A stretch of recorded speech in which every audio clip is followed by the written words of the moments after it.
Good morning students. मागच्या व्हिडिओमध्ये आपण चॅप्टर नंबर 2 सोल्युशन्स स्टार्ट केलं होतं. त्यात आपण इंट्रोडक्शन, टाईप्स ऑफ सोल्युशन्स आणि capacity of solution to dissolve in the solute म्हणजे थोडक्यात कॉन्सन्ट्रेशनशी रिलेटेड हे 3 टॉपिक आपण बघितले होते.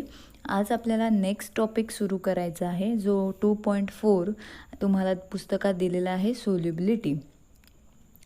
तर सोल्युबिलिटी म्हणजे काय की एखादा सबस्टन्स किंवा इथे आपण या चॅप्टरनुसार म्हणूया की एखादा सोल्यूट तुमच्या सॉल्व्हंटमध्ये किती प्रमाणात डिझॉल्व्ह होऊ शकतं त्याचं एक मेजरमेंट म्हणजे त्या सोल्यूटची सोल्युबिलिटी असं म्हणता येईल. The solubility of a solute is it's amount per unit volume. आता थेरॉटिकल लँग्वेजमध्ये इथे तुम्हाला डेफिनेशन दिलेली आहे की अमाऊंट पर युनिट व्हॉल्यूम म्हणजे सोल्यूटचं जितकं अमाऊंट एखाद्या पर्टिक्युलर व्हॉल्यूममध्ये. आता व्हॉल्यूम का बरं म्हटलं इथे, कारण आपला सॉल्व्हंट हा जनरली आपण लिक्विड इथे शिकणार आहोत की आपण solid in liquid and gas in liquid या दोनच टाईपच्या सोल्युशनचे इथे आपण अभ्यासणार आहोत. त्यामुळे आपल्याला इथे एक लिक्विड फॉर्ममध्ये असणारा सॉल्व्हंट कन्सिडर करून डेफिनेशन डोक्यात घ्यायची आहे की अशा पद्धतीने की amount per unit volume of saturated solution at a specific temperature. आता सॅच्युरेटेड सोल्युशन म्हणजे काय की एका पर्टिक्युलर अमाऊंट ऑफ सॉल्व्हंटमध्ये particular amount of solute completely dissolve होतं, अशा टाईपच्या सोल्युशनला आपण सॅच्युरेटेड सोल्युशन म्हणतो. मग आता सॅच्युरेटेड सोल्युशनमध्ये जेवढं अमाऊंट ऑफ युनिट तुमचं सोल्यूट डिझॉल्व्ह झालेलं आहे ते म्हणजे तुमची सोल्युबिलिटी झाली. मग the solubility of a solute is it's maximum concentration and expressed in the concentration unit मोल पर लिटर.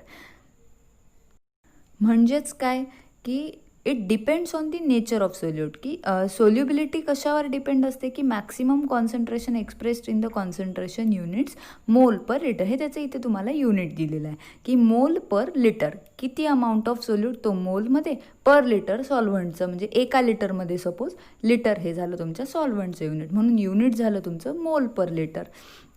सो आता ही झाली सोल्युबिलिटी. सोल्युबिलिटी म्हणजे थोडक्यात काय लक्षात आलं, ही डेफिनेशन लर्न करायची आहे. The solubility of solute is it's amount per unit volume of saturated solution at a specific temperature. ठीक आहे. सो आता त्याच्यावर काही गोष्टी अफेक्ट करतात सोल्युबिलिटीवर. ते पुढे फॅक्टर्स दिलेले आहे की कुठले कुठले फॅक्टर्स सोल्युबिलिटीला अफेक्ट करतात. The extent to which a substance dissolved in a solvent varies greatly with different substances. वेगवेगळ्या गोष्टींचा त्याच्यावर फरक पडतो. It depends on the nature of solute, सोल्यूटच्या नेचरवर, सॉल्व्हंटच्या नेचरवर, टेम्परेचरवर आणि प्रेशरवर.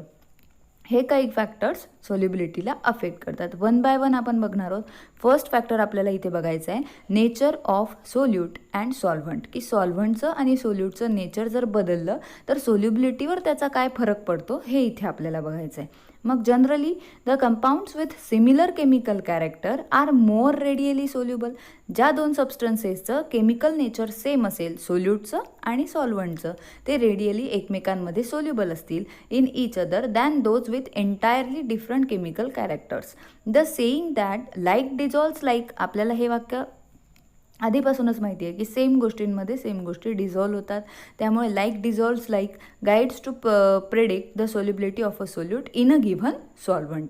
म्हणजेच थोडक्यात काय की सेम कॅरेक्टरचे किंवा सेम केमिकल नेचरचे सोल्यूट आणि सॉल्व्हंट दोघंही एकाच केमिकल नेचरचे असले तर त्यांची सोल्युबिलिटी जास्त चांगली असते असं आपल्याला म्हणता येईल. तेच दोघांचंही नेचर जर एकमेकांपेक्षा वेगळं असलं तर त्यांच्या सोल्युबिलिटीवर त्यांच्या केमिकल नेचरचा फरक पडतो. म्हणजे पहिला फॅक्टर कोणता झाला तर chemical nature of solute and solvent. दस substances having similar intermolecular forces are likely to be soluble in each other. मग काही आपल्याला तुम्हाला माहिती आहे आपल्या सोल्यूट असो किंवा सॉल्व्हंट असो, कुठलाही केमिकल सबस्टन्स असो किंवा कुठलाही मॉलिक्यूल असो, आपण डीपमध्ये जाण्यासाठी शब्द वापरू मॉलिक्यूल, की मॉलिक्यूलमध्ये ॲटम आणि ॲटम्सपासून मॉलिक्यूल तयार झाला आहे आणि ॲटममध्ये एक इंटरमॉलिक्युलर फोर्स असतो. मग हा इंटरमॉलिक्युलर फोर्स ज्यांच्यामध्ये सारखा ते एकमेकांमध्ये चांगले डिझॉल्व होतील, म्हणजेच त्यांची सोल्युबिलिटी जास्त चांगली असेल. मग जनरली आता आपल्याला जावं लागेल एक्झाम्पलवर. इथे तुम्हाला एक्झाम्पल प्रोव्हाइडेड आहे की generally polar solutes dissolve in polar solvent. जे पोलर मॉलिक्युल्स आहेत ते पोलर मॉलिक्युलमध्ये इझिली डिझॉल्व होतील. This is because in this solute solute and solute solvent and solvent solvent interactions are all of similar magnitude. For example, इथे एक example दिलेलं आहे. NaCl dissolves in water. The strong ion dipole interaction of Na positive and Cl negative ions with water molecules, hydrogen bonding between water molecules and ion-ion attraction between Na positive and Cl negative ions are comparable. म्हणजेच काय, NaCl हा वॉटरमध्ये पूर्णपणे dissolve होतो. ते कशामुळे? H2O, water म्हणजे वॉटरचा formula आहे H2O, तो पोलर सॉल्व्हंट आहे. NaCl, Na positive, Cl negative, आपल्याला क्लिअर कट कळत आहे. हा सुद्धा आपला पोलार सोल्यूट आहे. त्यामुळे पोलार सोल्यूट आणि पोलार सॉल्व्हंट असल्यामुळे हे एकमेकांमध्ये चांगल्या पद्धतीने सोल्युबल होतात. नॉन पोलर ऑर्गॅनिक, आता एक पोलरचं एक्झाम्पल झालं, इथे तुम्हाला नॉन पोलरचं इथे एक्झाम्पल दिलेलं आहे की non polar organic compounds like cholesterol dissolves in non polar solvent such as benzene. तिसरं एक्झाम्पल प्रोव्हाइड केलेलं आहे, sugar dissolves in water. The dissolution of sugar in water is due to the intermolecular hydrogen bonding between sugar and water. शुगरचा जो molecule आहे तो आपल्या water molecule बरोबर HOHचं link तयार करतो, ज्याला आपण हायड्रोजन बॉन्डिंग म्हणतो. हायड्रोजन बॉन्डिंग आपल्या 11th डिटेलमध्ये स्टडी करून झालेलं आहे. कशा पद्धतीने हायड्रोजन बॉन्डिंग होत असतं हे तुम्हाला माहिती आहे. हे 3 एक्झाम्पल इथे दिलेले आहे. NaCl in water, cholesterol in benzene and sugar in water. हे 3 एक्झाम्पल्स इथे सोल्युबिलिटीसाठी किंवा सोल्यूट सॉल्व्हंटचे आपल्याला 3 एक्झाम्पल दिलेले आहेत. आता पुढे सेकंड इफेक्ट पडतो टेम्परेचर ऑन सोल्युबिलिटी, की टेम्परेचर बदललं तर सोल्युबिलिटीवर काय फरक पडेल. How solubility of substance changes with temperature depends on enthalpy of the solution. Many solids for example KCl dissolve in the water by endothermic process. What is endothermic and exothermic? Where the process in which heat is evolved, it is called as endothermic process, that is with the absorption of heat. So when temperature is increased by adding heat to the system, the solubility of substance increases according to the Le Chatelier's principle. Addition of heat causes a stress on the saturated solution. This stress favours the endothermic process. म्हणजे थोडक्यात काय, जर आपण तुमच्या सोल्युशनला heat provide केली तर त्याची solubility उलट इन्क्रीज होईल, वाढेल, किंवा त्याच्यातले जे नॉन डिझॉल्व्ड पार्टिकल्स समजा सॉल्व्हंटमध्ये फिरत असतील तर ते सुद्धा तुम्ही हीट दिल्यामुळे डिझॉल्व्ह होऊन जातील. अशा पद्धतीच्या प्रोसेसला, म्हणजे ज्या प्रोसेसमध्ये किंवा ज्या रिएक्शनमध्ये किंवा ज्या प्रोसेसमध्ये किंवा ज्या मेथडमध्ये जिथे कुठे हीट इव्हॉल्व असते किंवा हीट इन्व्हॉल्व असते, इन्व्हॉल्वमेंट ऑफ हीट असते, म्हणजे हीट देऊन आपण ती प्रोसेस करत असतो, त्या प्रोसेसला आपण जनरली एंडोथर्मिक प्रोसेस म्हणतो. जिथून हीट बाहेर निघून जाते त्याला आपण एक्झोथर्मिक म्हणत असतो. मग हीटचा म्हणजेच हीट दिली म्हणजेच टेम्परेचर इन्क्रीज केलं तर थोडक्यात काय, शॉर्टमध्ये इफेक्ट लक्षात ठेवायचा असेल तर हीट इन्क्रीज केली किंवा टेम्परेचर इन्क्रीज केलं तर सोल्युबिलिटीसुद्धा इन्क्रीज होत असते. ठीक आहे. आता नेक्स्ट आपल्याला इथे दिलेलं आहे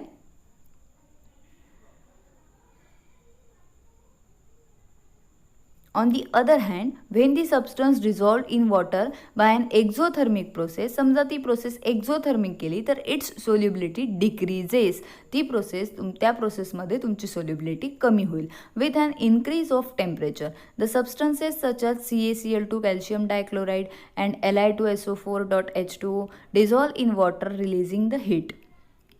जर या उलट प्रोसेस असेल, एक्झोथर्मिक असेल, तर तिथे तुमची सोल्युबिलिटी डिक्रीज होईल.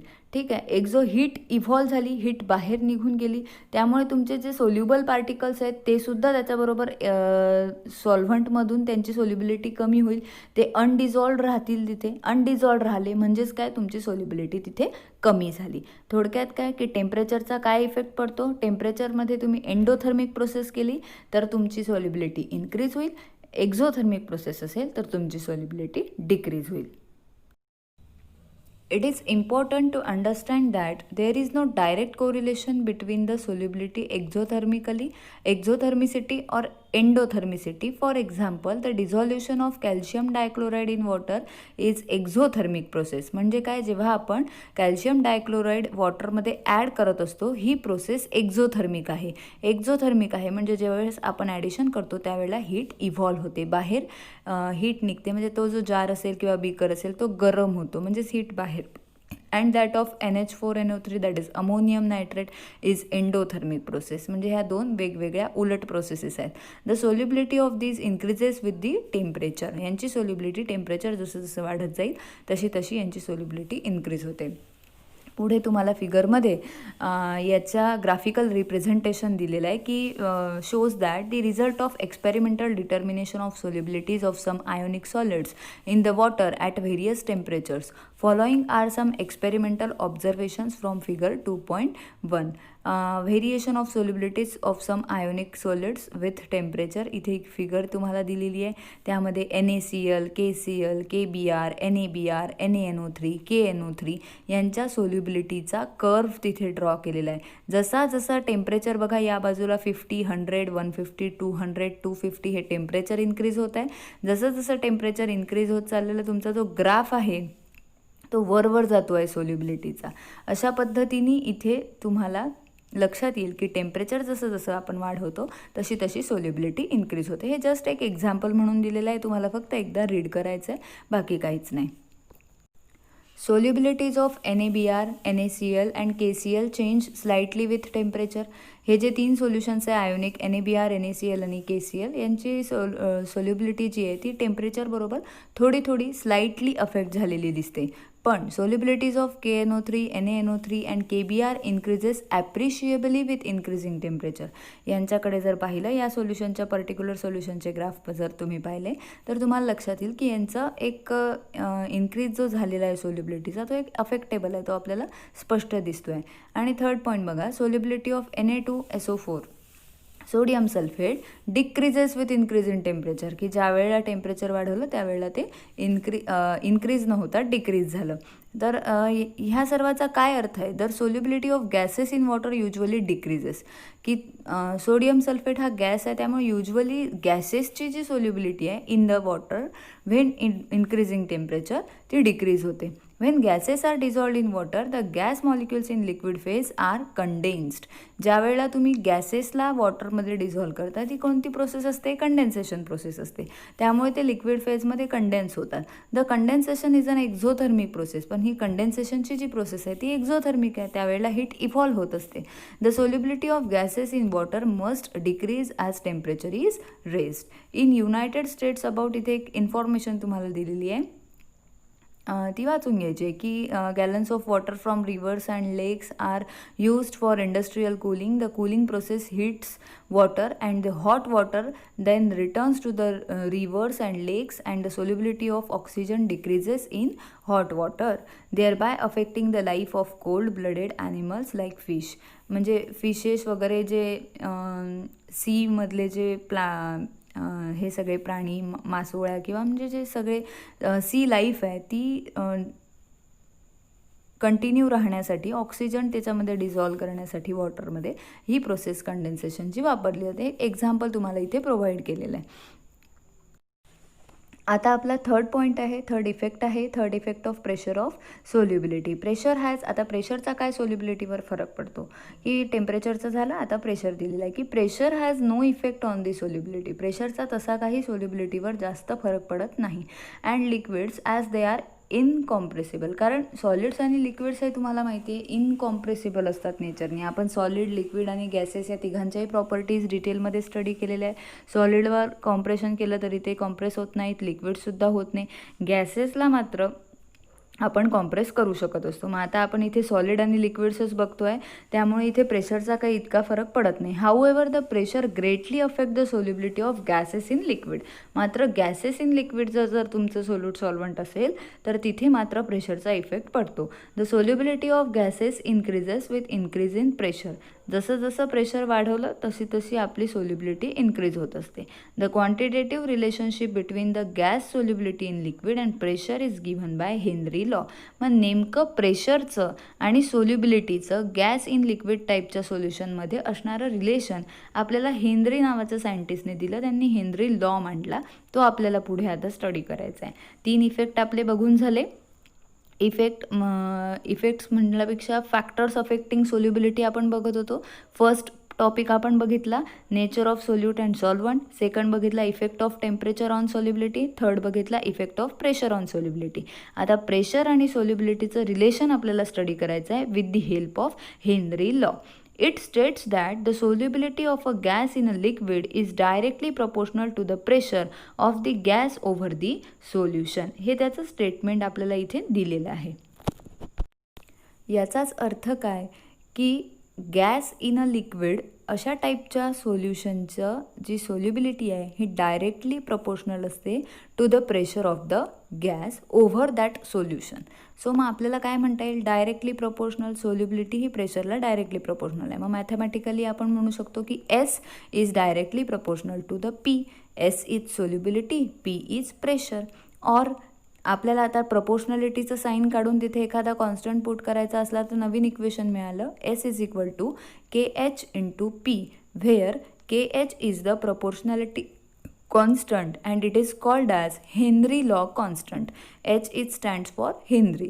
So हे तुमचं मॅथमॅटिकल स्टेटमेंट झालं हेनरी लॉचं. पुढे आपल्याला याचं युनिट डिराईव्ह करायचं आहे. So units of K H is equal to S upon P. हे इक्वेशन कसं मिळालं तुम्हाला, प्रेशर इकडल्या साईडला 2.1 इक्वेशनमध्ये बघा प्रेशर हे मल्टिप्लिकेशनमध्ये होतं. तिकडल्या बाजूनी जर आपण गेलो तर ते न्यूमरेटरच्या ऐवजी डिनॉमिनेटरला जाईल, एस अपॉन पी होईल. सो नवीन इक्वेशन खाली लिहून घेतलं K H is equal to S upon P. S म्हणजे काय, सोल्युबिलिटी. सोल्युबिलिटीचं युनिट लिहून घेतलं आपण मोल पर लिटर आणि प्रेशरचं युनिट तुम्हाला माहितीच आहे बार.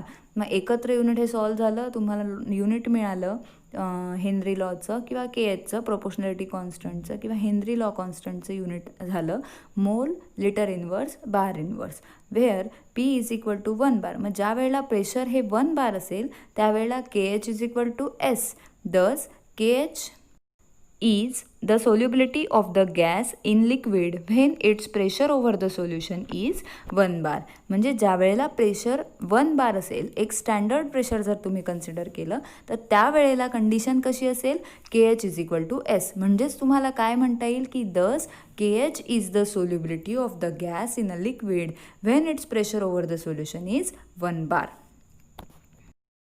आता पुढे तुम्हाला इथे डेमॉन्स्ट्रेशन ऑफ हेनरी लॉ दिलेला आहे. Before sealing the bottle of soft drink it is pressurised with a mixture of air, CO2 saturated with water vapour. Because of high partial pressure of CO2 its amount dissolved in soft drink is higher than that of solubility of CO2 under the normal condition. When the bottle of soft drink is open the excess of dissolved CO2 comes out with effervescences. Demonstration दिलेलं आहे. Demonstration म्हणजे काय, एक general example की तुम्हाला कळायला पाहिजे की हेनरी लॉ म्हणजे नेमकं काय. की ज्या वेळेला तुम्हाला माहिती आहे कार्बन डायऑक्साईड आपल्या सॉफ्ट ड्रिंकच्या बॉटल्समध्ये हा बॉटल पॅक करण्या अगोदर त्याच्यामध्ये प्रेशराईज केला जातो आणि ते झाकण तिथे फिट केलं जातं. ते झाकण कशामुळे इतकं फिट असतं तर तिथे प्रेशरनी ते त्यावर फिट केलेलं असतं. ज्या वेळेला ते प्रेशर आपण रिमूव्ह करतो, रिलीज करतो, त्यावेळेला तो CO2 बाहेर येतो आणि आपली ओपन होते बॉटल सॉफ्ट ड्रिंकची. हे एक बेस्ट एक्झाम्पल इथे आपल्याला डे टू डे लाईफमधलं एक एक्झाम्पल इथे हेनरी लॉचं दिलेलं आहे. पुढे काही एक्सेप्शन्स डिस्कस केलेले आहेत. एक्सेप्शन म्हणजे दरवेळेलाच जसा स्टेटमेंट हेनरी लॉचा आहे तसंच फॉलो होईल असं नाही आहे. त्यामुळे काही एक्सेप्शन्स काही गॅसेसच्या बाबतीत असतात. मग gases like ammonia, carbon dioxide do not obey Henry law.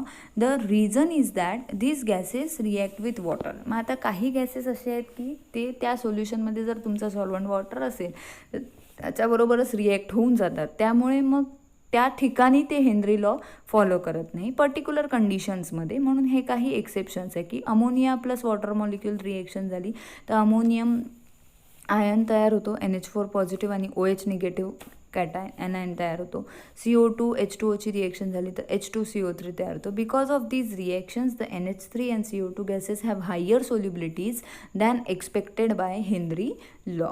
ठीक आहे. हे एक एक्सेप्शन इथे तुम्हाला डिस्कस केलेलं आहे. तुम्हाला हेनरी लॉचं फक्त स्टेटमेंट आणि मॅथमॅटिकल एक्सप्रेशन लर्न करायचं आहे. तेवढं जरी केलं तरी ठीक आहे. आणि हे डेमॉन्स्ट्रेशन ऑफ हेनरी लॉचं एक्झाम्पल तुम्हाला लक्षात ठेवायचं आहे.